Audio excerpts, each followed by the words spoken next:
Hi hello नमस्कार. मी मेघा स्वागत करते तुमचं एका पुढच्या नवीन व्लॉगमध्ये. तर कसे आहात सर्वजण? मस्त मजेत ना?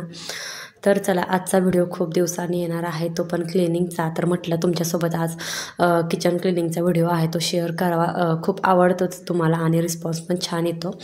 तर आज डीप क्लिनिंग वगैरे करायची होती. सर्वच आहे तर ते क्लिनिंग वगैरे करून घ्यायची होती. मग सुरुवात अशीच वरून डायरेक्ट केली. जेव्हा आपण फोडणी वगैरे देतो तेव्हा खिडकीच्या वरती जो पोर्शन असतो तिथे ना तेलाची फोडणी वगैरे दिल्यावर खूप तेलकट वगैरे डाग पडलेले असतात. म्हणून म्हटलं हा वायपर आहे त्याने सॉरी हा पोछा आहे त्यानेच आहे तर ते पुसून घ्यावं. मग छान असं फिनेलमधून पोछा ओला केला होता आणि पुसून काढलं होतं. तेलाचे डाग आहे तर सर्व छान निघाले होते. नंतर तुम्हाला मी व्हिडिओमध्ये दाखवेन. आता इकडं सुरुवात कशापासून करायची ते समजत नव्हतं, म्हणून इकडं आहे तर ते सर्व भांडी वगैरे होती जाळीवरची ती सगळी काढून घेतली, जेणेकरून त्याच्यावर धूळ वगैरे उडणार नाही, पाणी वगैरे उडणार नाही. आता जी घासायची होती ती सर्व मला खाली ठेवली, बेसिनमध्ये ठेवली, आणि जी नव्हती घासायची ती मी एका साईडला ठेवली होती, कारण ती रोजच्या वापरातली होती आणि सकाळीच ती भांडी आहे तर ती घासून मांडून ठेवली होती त्यासाठी. आता इकडं आहे ना छान सगळं मी काढून घेतली भांडी, जी लागणारी होती भांडी घासण्यापुरती तर ती सगळी मी घासायला घेतली. आणि हा मनी प्लांट आहे तर तो खाली काढून घेतला, फक्त असाच ठेवला होता तो. आता सुरुवात केली ती म्हणजे घासण्यापासून. हे स्टीलचं कपाट. आता हे स्टीलचं कपाट असं आहे की निघत पण नाही. आता हे जर निघत असतं तर मग मी बाहेर घेतलं असतं आणि ते घासून धुवून स्वच्छ चांगलं निघालं असतं. पण हो झालं असं की हे कपाट आहे तर ते पहिलंच लावलेलं होतं आम्ही ते यायच्या आधी, आणि ते पॅक आहे त्यामुळं असं घासूनच ते क्लीन करावं लागतं. आता इकडं आहे तर ते छान असं सगळ्या कड्या त्याच्या वगैरे असतात त्या चांगल्या घासून घेतल्या आणि छान अशा 2-3 पाण्याने चांगल्या पुसून घेतल्या. एका पाण्याने नाही 2-3 पाण्याने पुसून घ्यायच्या. आता धुतलं असतं पण ते काय होतं किचनमध्ये पाणी उडलं असतं किचन ओट्यावर आणि तिथून सगळ्या किचनमध्ये पाणी झालं असतं. त्यामुळं मी पुसूनच घेतलं. 3-4 पाण्याने मी हे पुसून घेतलेलं होतं, त्यामुळे तुम्ही लगेच रिझल्ट बघू शकता. 1 नंबर चमकत होतं. आणि हे वरच्यावर मी पुसत असते असं नाही व्हिडिओपुरतं, तर छानसं हे चमकलं आहे. तर चला आता पुढचा आहे टास्क, तो म्हणजे हा सगळं बेसिन आणि तो किचन ओटा आहे आणि तो वरचा जो एक्झॉस्ट फॅनच्या इथला जो खालचा भाग आहे तर तो फोडणी वगैरे दिला तिथं पण तेल आहे ना तर ते प्रचंड प्रमाणात साठलेलं असतं. म्हणून म्हटलं आता ते सगळं घासूनच घेतल्याशिवाय पर्याय नाही. आता एवढं पण ते काय खराब झालं नव्हतं, पण एक असा फोडणीचा डाग बघा उडलेला असतो आणि तोच डाग मग बघताना पण खराब वाटतं. आणि खिडकीची जी प्लॅस्टिकचं ते हे आहे पट्टी ती पण व्हाईट असल्यामुळे डाग लगेच दिसतो. म्हणून छान मी सगळं घासून घेतलं, आतून खिडकी बाहेरून घासून घेतली, चांगली पाणी ओतून धुवून घेतली. सगळं एक्झॉस्ट फॅन वगैरे घासून झाला. आता म्हटलं खाली आपण सगळा खालचा पोर्शन क्लीन करावा. जे गॅस आहे गॅसच्या खालचा किचन ओटा वगैरे आहे ना तर तो पण सगळा मी क्लीन करून घेतला. छान असं की तो घासून घेतला. गॅसच्या पाठीमागची जी पट्टी असते टाईलची ती घासून घेतली आणि गॅस घासून घेतला. आता गॅस आहे तर तो थोडासा उशीर झाला घासाय, त्यामुळे भाताचा वगैरे डाग असतो तेलाचा डाग, तर तो वाळला की मग त्याला जोर लावून घासावा लागतो. तसेच माझी काही तरा झाली आज. मग तो पण चांगला घासून घेतला. आणि इकडं आहे तर ते किचन ओटा घासला आणि साईडची जी पट्टी असते जिथे भाकरी करताना उडतं, चपातीचं वगैरे पीठ वगैरे उडतं, तेलाचं वगैरे असं काही सांडलं वगैरे की मग तिथे डाग तसेच राहतात. रेग्युलर आपण फक्त पुसून घेतो, मग कधी कधी हे असं आपलं घासणं पण गरजेचं असतं. आता इकडं आहे तर ते हे मी सकाळचं रोज घासत असतेच. तर इकडं तर चला घासून तर झालं. आता म्हटलं पाण्याने मस्त असं आपलं सगळं किचन धुवून घ्यावं, म्हणून सगळं गॅस वगैरे धुवून घेतला. मागच्या टाईल्स वगैरे आहेत तर त्या स्वच्छ पाण्याने धुवून घेतल्या. खाली गॅस पण धुतला आणि नंतर किचन ओट्यावरचं पाणी आहे ते पण स्वच्छ पाण्याने धुवून घेतलं आणि हाताने पुसून घेतला. आता मागच्या व्हिडिओमध्ये एक कमेंट आली की हाताने का धुते, वायपर असतो, म्हणजे चांगली कमेंट होते, निगेटिव्ह नव्हते.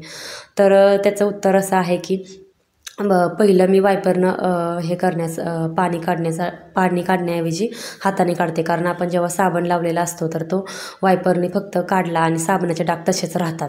म्हणून पहिलं हाताने चांगलं आपण हाताने हे करून घ्यायचं. स्वच्छ पाणी तर ओतलेलंच असतं, मग हाताने सगळं पाणी बेसिनमध्ये काढून घ्यायचं आणि नंतर वायपरने काढायचे, जेणेकरून तिथे अशी पट्टी उठत नाही साबणाची वगैरे. बघा तुम्ही ते उठते तशी उठत नाही, त्यासाठी पहिलं हातानं काढायचं आणि मग नंतर वायपरने काढा. खूप छान दिसतं किचन पण आणि क्लीन होतं चांगलं त्यासाठी. चला एक साईड तर मस्त असे झाले आणि बघू शकता किती मस्त दिसतंय ना किचन. चला आता इकडे दुसरी साईड आहे तर ती म्हणजे आपलं बेसिन. तर बेसिनमध्ये भांडी होती, तर सकाळची पण भांडी होती स्वयंपाकाची आणि म्हटलं जी भांडी घासायची होती तर ती पण मी घासून ठेवली, ती पण घासायसाठी ठेवली होती. तर चला सगळे भांड्यातले खरकटं पाणी वगैरे काढलं. आता हा माझा छोटा डस्टबिन, तर डस्टबिन नाही म्हणता येणार, तो आईस्क्रीमचा डबा आहे, त्याला मी किचनमधला छोटासा डस्टबिन केला जेणेकरून त्याच्यामध्ये खरकटं वगैरे आपण टाकू शकतो, कारण ओला आणि सुका कचरा सेपरेट ठेवावा लागतो त्यासाठी. म्हणून मी अशी आयडिया केली आहे. आता त्याच्यासाठी सेपरेट कुठं एकदम कचऱ्याची बादली घेत बसा, मग ही पण आयडिया छानच आहे ना, म्हणून मी अशी आयडिया केली. चला आता भांडी वगैरे सगळे घासून घेते. आता हे कचऱ्याचा डबा जो खरकट ठेवायचा डबा होता त्याच्यामध्ये खरकट टाकला आणि सगळे भांडी वगैरे घासून घेतली आणि छान अशी धुवून घेतली. भांडी वगैरे तशी भरपूरच होती, कारण एक्स्ट्राची आज सकाळची स्वयंपाकाची भांडी आणि जी आपल्याला घासायची होती, जे थोडीशी धूळ वगैरे असते किंवा काय रेग्युलरनं वापरण्यातली होती, तर ती पण मी घासून घेतली होती भांडी. त्यामुळं आज हे सगळं जाळं पूर्ण भरलं होतं. आणि गॅसच्या जाळ्या तर रोजच मी घासून ठेवते, तर तशाच ह्या पण छान घासून ठेवल्या आणि मस्त अशा गॅसवर लगेच ठेवून दिल्या. आता चला इकडं आता हे मी आज ऊन पडलं होतं त्यामुळे भांडे चक्क मी उन्हातच ठेवणार होते सुकायला, जेणेकरून लगेच आपल्याला मांडता येईल त्यासाठी. मग लगेच इकडं बेसिन क्लीन करायला घेतलं. आता इकडं आहे तर ते पहिलं मी भांडी वगैरे घासून घेते आणि मग नंतर इकडं सगळं बेसिन वगैरे आहे तर ते घासून घेते. तर नळ असतात किंवा ह्या टाईल्स असतात, नळाच्या पाठीमागची जी पट्टी असते ती क्षार वगैरे साठलेलं असतं, त्यामुळं तर ते आपण दुर्लक्ष करतो आणि ते क्षार वगैरे साठल्यामुळं तर खूपच मग ते दिसताना खराब दिसतं, म्हणून हे घासून घेणं गरजेचं असतं. आता जिथे मी आहे तिथे बोर्ड दिसतो माझ्या डाव्या साईडला, तिथं हंडे ठेवते मी. ते हंडे मी पहिलेच काढून ठेवले ते, कारण थोडंसं साफसफाई केली मग ते त्याच्यावर उडलं असतं म्हणून. तर तिथं पण बघू शकता छान असं मी क्लीन करून घेतलं. आणि आजच नाही, रोज मी सकाळचं किंवा रोज संध्याकाळचं ते क्लीन करून घेते एका साईडला हंडे वगैरे काढून, जेणेकरून तिथं अशी चिलटं वगैरे होतात बघा, पाणी वगैरे साठलं की चिलटं वगैरे होतात, असं म्हणजे प्रमाण त्याचं भरपूर असतं म्हणून. इकडं आता सगळं झालं आहे बघा, सगळं बेसिनच्या वरचं जे आहे कट्टा तो सगळा मी क्लीन करून घेतला. वायपरने जे आपण पाणी वगैरे काढतो ते पण चांगलं घासून धुवून ठेवलं. कचऱ्याचा डबा छोटासा आहे तो धुवून ठेवला आणि घासण्या वगैरे आहेत त्या स्वच्छ धुवून ठेवल्या.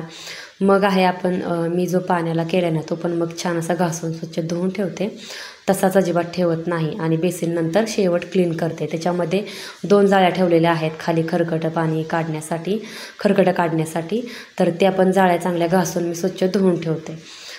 तर हे डेली रुटीनमधलं माझं आहे क्लिनिंगचं. तर आता इकडे आहे, आता हे मला एक कपाट आहे तर ते पण मला हे आपलं क्लीन करायचं होतं. तर डबे वगैरे आहेत, हे डबे मी मोकळे झाले रिकामे झाले की लगेच घासून ठेवते. खायचे असतात, बाजार वगैरे असतो आपण भरलेला असतो, तो संपला की मग आपण लगेच घासून ठेवतो, भरून ठेवतो. तसंच मी करून ठेवते. आता वर तुम्हाला प्लॅस्टिकचे डबे दिसतील ते पण डबे आहेत, तर ते घासून क्लीन करून लगेच ठेवते. एकदम भरण्या अख्ख्या वगैरे अशा भरून ठेवत नाही. तर चला आता इकडं आहे ना, तर ते कडाप्पे वगैरे छान पुसून घेतले, झाडून घेतले आणि एक म्हटलं जे कडाप्प्याचं कप्पा आहे तो क्लीन करून घ्यावा. छान पेपर वगैरे चेंज करायचेच होते मला, ते चेंज केले.